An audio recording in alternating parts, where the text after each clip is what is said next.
Hey everybody, I know it's been a long minute since I've made like an actual video that's not just music to put up on the channel, and this is not going to be a continuing thing probably, so don't expect more. But this feels like too much of an important thing, and I have like so many thoughts to just not talk about it would seem insane, and this is something I think I would like to address and see if more people share the same feelings. So, obviously, I'm going to talk about Iron Lung. It's the hot potatoes, the hot jamamas right now, because it was the number one movie in America for a time, right?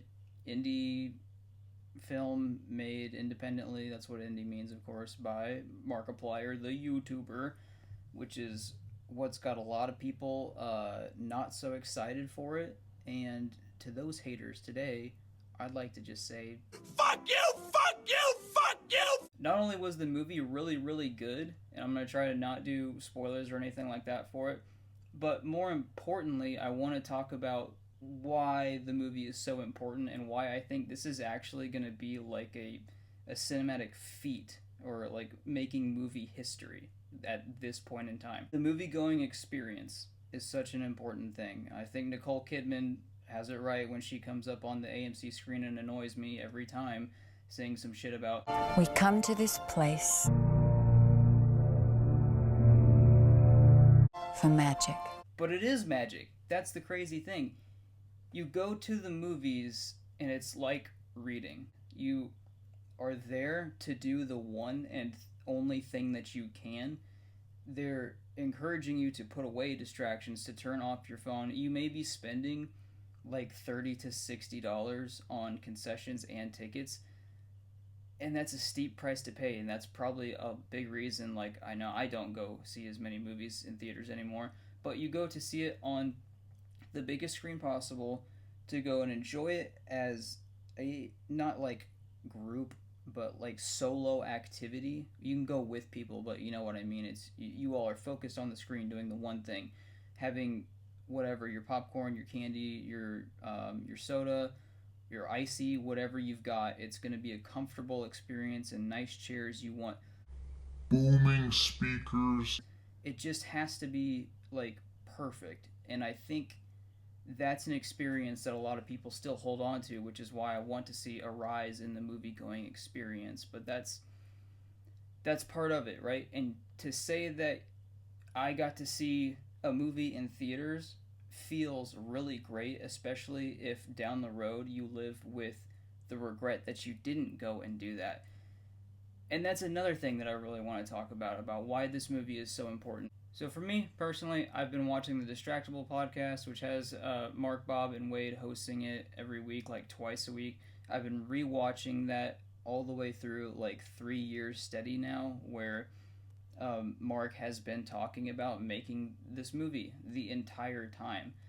And I've also been watching Mark make content on YouTube since like 2015. I started watching when he deemed himself the king of Five Nights at Freddy's, and then I went back and watched Drunk Minecraft, and I've been hooked on it ever since. And I've seen his ambition, and when you hear him talk about why he does the things he does, it is truly inspiring. It's also the reason why I tell students and other people that are starting to read, you should learn about the author. You should read a book front to back. So like all the introduction and preface and all that crap that you usually skip over because it's not the main story.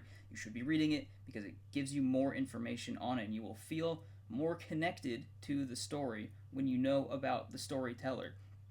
So Mark had what, like a tumor that he had removed that would have like killed him, right, if he hadn't got it checked out. And that near-death experience has sort of like shifted his philosophy of life and why he approaches things. If you've seen like the Unis Honest channel made also history, you'll see that he is such an ambitious person who lives life like every second. He doesn't know if there's going to be a tomorrow, and he just wants to challenge himself to make something even more incredible every single day. And he keeps taking on these challenges, with this one being his most ambitious project yet. And so when I get to listen to this podcast every single week, and literally a whole year ago he was saying he was in the final stretch of it, And I was just anticipating, and I was waiting, and I was waiting. We were all waiting. We all heard, all of us that wanted to watch the movie were getting the dates pushed back every time. And then it finally came out. We had a teaser trailer, and all of a sudden, it all became real for those of us who weren't on the set making the thing. And I don't know at what point it became real for Mark. I would love to hear that response from him. But the process of getting there, right?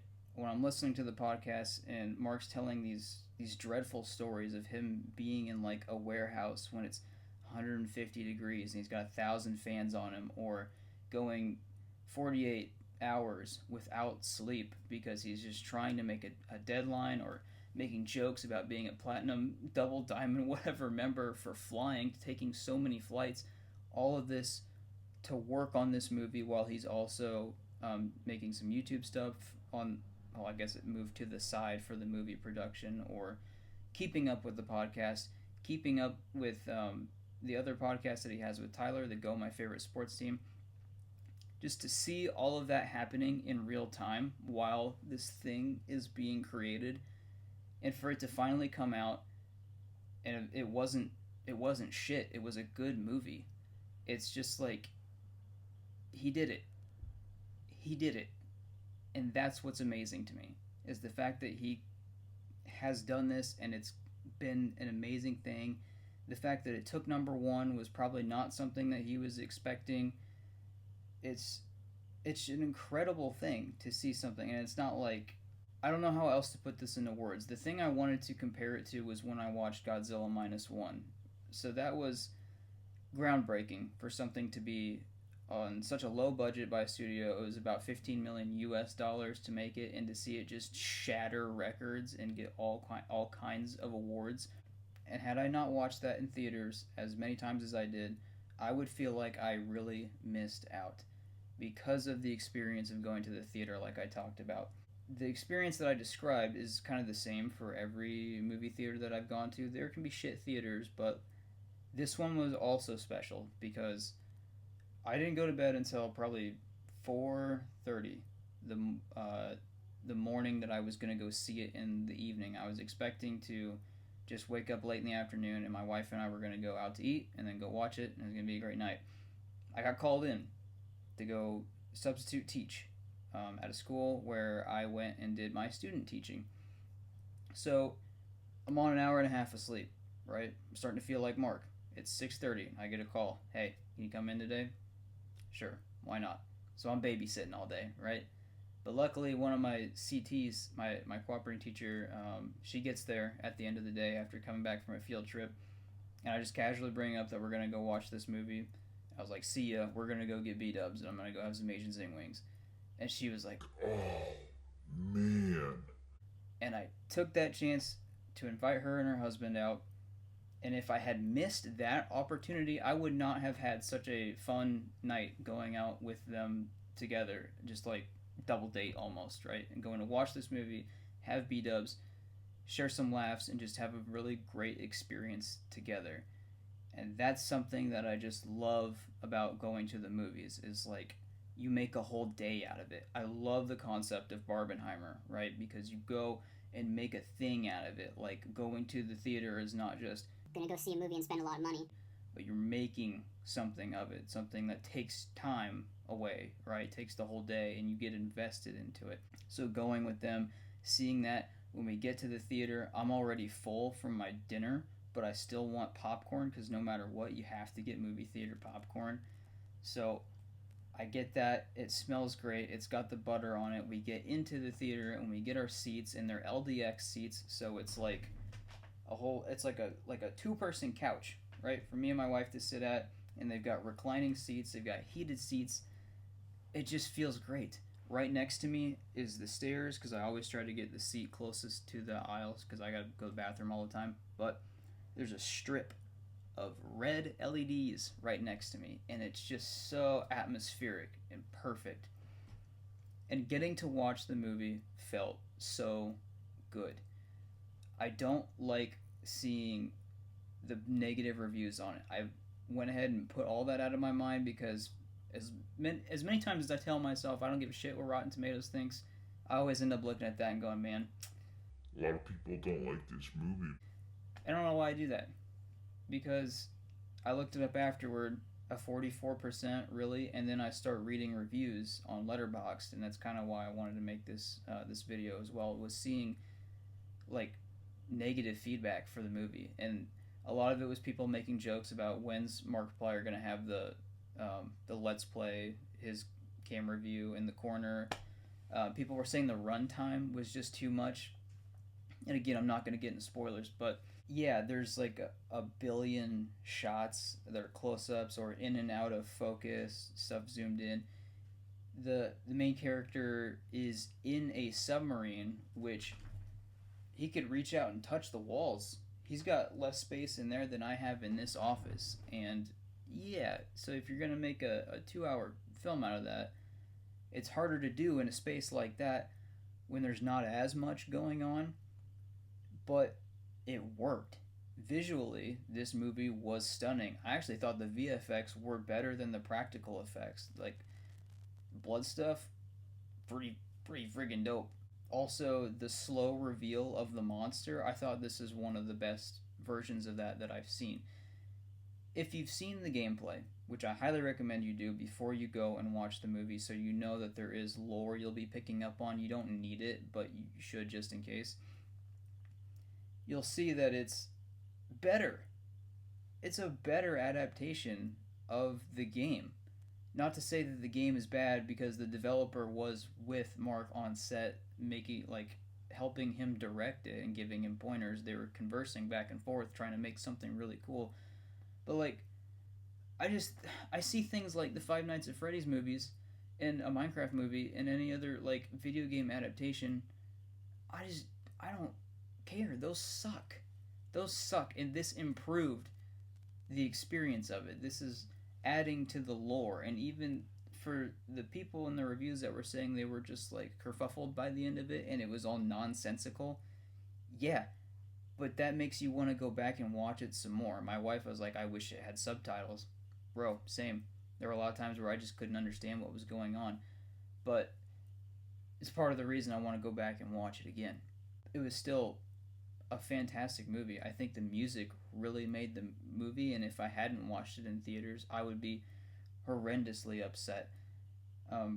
Seeing Mark, now that I've gone back and watched videos or live streams that he's done for it, watching his latest one talking about how he got this review and he's talking about box office and how well it's doing, and just seeing all the good things he's doing around this, and he's still not, I don't know. Mark has always been a person that I look up to. He has been one of the YouTubers that, with all the shit that comes out about everybody else touching kids and all that other horrible crap, he has remained a truly good person. And I know I'm saying this just because I've only seen his internet personality, but I imagine it doesn't differ much. He's also done super cool charity work with this. With this movie in particular, I know at some cinemas you can go and they have the blood donation trucks outside, so you can go and donate blood, which is sweet as hell, on theme for this movie. Or the popcorn bucket. I didn't even think there would be one for it because it's such a small independent film. They released the blueprint for it or whatever, the PDF file to download, so you could 3D print your own bucket, bring it to Regal Cinemas, and get a free small popcorn. I saw that in the video, or in the most recent stream, when he was talking about this one review that really broke him, that Iron Lung probably won't be in theaters next weekend, and this is I'm gonna try and edit this the day after I went and watched it. That shook me, because FOMO is a real thing, fear of missing out.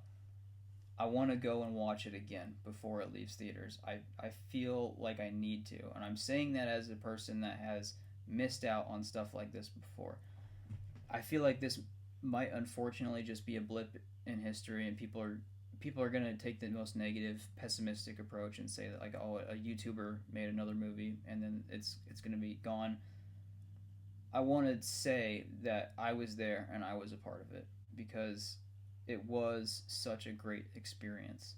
And I think moments like this are extremely important, especially when people's attention spans now are so limited from like scrolling the internet, really. Like instant gratification instead of delayed gratification is such a problem now. There's no more sitting and just getting immersed in something and enjoying it for a couple of hours. It's such a taxing thing for people somehow. And so even if you don't like this movie, man, he did it. You can Anyone can say that. You can look at it and you can go, "Wow, he actually did it." And he's also talked about how this is hopefully going to be something that opens the door for a lot of other creators. I hope there's not a bunch of copycats that come out with it, but it's such an inspiring thing to see him accomplish this. Like he did it and he can reap the rewards now. He has gone through the struggle. Not that like it's over and it's just done Unis Honest, right? When that was finished, the channel was deleted forever. But you can still sit back and reap the rewards and know that something permanent has happened that has affected people for however long it's going to affect them. Not that Mark would ever see this or anything, but man, my last thoughts, I really hope that there is going to be physical media for this. I think from the way he talks on podcasts and the internet stuff, he's talked about how physical media is an important thing and keeping physical records. I myself, Steelbook, 4K, any of that would be just superb. I think he would definitely make some money back on it, and I hope it's something that he can distribute. I know those are really expensive products to make, but dude, please don't just make a deal with Netflix or some streaming service that's super niche and they're just gonna cut it off after a couple months if it doesn't do well. Sorry, I guess I do have more thoughts. If you go into it, please respect it as a movie and don't look at it as this is a YouTuber trying to act. This is a YouTuber with tons of money just making something, because this really was like a huge feat for him. It was a perilous journey that he's gone through to make something happen, and he made it fucking happen. I think that's badass. I think more people should be ambitious like that. Take that kind of initiative. It's inspiring, truly inspiring. I've said that as like a motif in this video now, but what an inspiring man! What an inspiring movie to just go in and see that on the screen and go, yes, it can be done. So if you do get a chance, I'm trying to get this video out as soon as possible. Go watch Iron Lung. You better not be disappointed. If you are, appreciate it for the art. Appreciate it for what it is. I'm gonna stop yapping so that you can go and watch it. I'm gonna go and try and watch it again. But yeah, read movies, watch books. I'll see you.